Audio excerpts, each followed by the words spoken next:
years before that happened. Okay. Exactly. That was a political move. That was a political move. But let me answer your question directly, because each one of the three groups that I presented would give you a different answer. The literal group would say, yeah, it's in the Bible. That's the end of their justification. It's in the Bible the way the Bible is, because they believe it literally. The historical people would say, well, yeah, but he probably was a lot different than the way he's presented. The historical people would also say there are many more Gospels than the four that made it into the Bible. You can find those books. There's a Gospel of Thomas. There's a secret book of James. There's a lot of them. Gospel of Mary Magdalene. A number of these that are available and have now been found. Right. All of which are not in agreement with each other. That they are very much different. So what does that suggest that maybe all of them were, I'll use the word, fabricated? No, it doesn't mean that at all. It means that there were different views in different places about this. There may have been more than one Jesus in the sense of a historical character. What Jesus did, the historical view would say, is he was a part rebel, part spiritual person. The rebel side lost out. In fact, he got executed by the Romans, not for being a healer, not for being charismatic, but for raising anti-Roman sentiment, which was very common. There were a lot of people who were against that. The traditional punishment for that was crucifixion. If you got in Rome's face, you got crucified. Yes. Now, the Romans crucified people, they weren't nice about it. They didn't hang you up there with your clothes on. You got hung up naked. You probably got hung up with your legs broken so you couldn't stand up, and you smothered to death, and your body was left to rot on the cross. Dominic Crossan. That is not a very pretty picture. It's not a pretty picture. Dominic Crossan, who's one of the Catholic scholars, says that in all probability, Jesus rotted on the cross and dogs ate him when he fell off the cross rotten. This is a Catholic scholar. You're beginning to say things that are really upsetting. But, they don't upset you. Nonetheless, the Christians today people are very proud to wear a crucifix on a necklace. Yes, if Jesus had been put on a spike. And how is it that something really so ugly as that can be an icon of worship? Because it was transformed. It was a negative transform. You take pride in the negative. I believe that what happened was at a certain time, about the time that they decided on these four Gospels, which was exactly around 300, at the same time as the politics was expanding, and about the same time as the Trinity came forward to support the idea of the politics of the situation, that they chose the more authoritarian approach rather than the more spiritual, the type of approach that asked people to do their own spiritual work. Okay. And I think that it's very available if you look at, for example, the Gospel of Thomas in comparison with some of the other Gospels. It seems to me like there are real close connections between some of the other religions of the time in the book of Thomas that are not found in John or Mark or Matthew, because they took a different approach. Right. As a matter of fact, the Gospel of John was purportedly written as an answer to the Gospel of Thomas.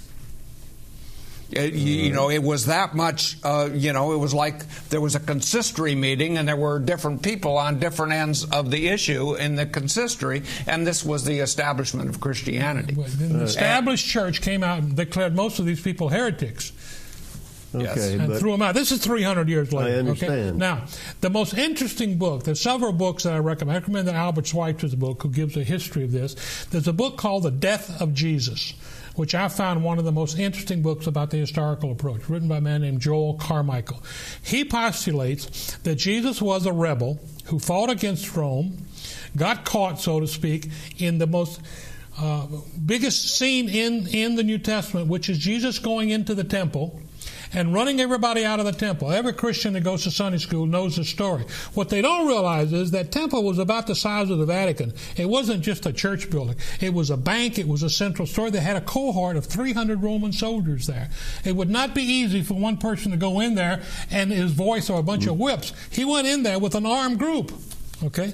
And then Judas was paid 30 pieces of silver for disclosing where he hid out at night. Why else would anybody pay 30 pieces of silver, which must have been a lot of money, to find out where Jesus was if he was a nice, peaceful public figure? He was a revolutionary, but that side of him after 70 A.D. had to be downplayed. Nobody wanted to say, we're a follower of Jesus who tried to overthrow the Roman government. We believe that he is our leader. That would all downplay. So the spiritual side of Jesus, which was a major component as well, took over after that. I gather from everything you've said that you acknowledge or accept the fact that such a person actually lived. I'm telling you, one group does, a historical group. And the reason I'm bringing that up is that I did get this, off the internet, and it's called The Jesus Puzzle: Was There No Historical Jesus? Right, that's one of the major writers by Earl Doherty, right. and he says that he's reviewing some books. And he says, the new feature of my book reviews devoted to books which say that there was no historical Jesus. This is the fictional view. This is the fictional group. And then he lists a number of books: the Jesus Mysteries, the Christ Conspiracy, Jesus 100 Years Before Christ, etc. The Incredible Shrinking Son of Man. Right. Some of these are recently published. Yes. The Pagan Christ, the Pre-Nicene New Testament 54 formative texts.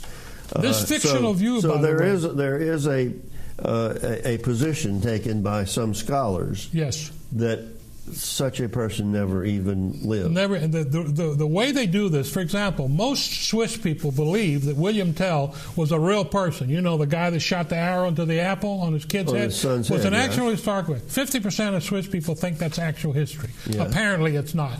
Most people that watch Errol Flynn movies think that Robin Hood was an actual historical character. Well, there may have been some thief back then who got the credit for the thread of that, but basically he's made up by Hollywood. All right, so you're saying there's a difference between fiction and nonfiction. Yeah, what happened was the Jesus myth, if you want to call it that, was promulgated by Paul, and later on the writers fleshed it out with these stories borrowed from other heroic persons. There was a Thaddeus who, about 60 years before Jesus was around, was also crucified for leading a revolt.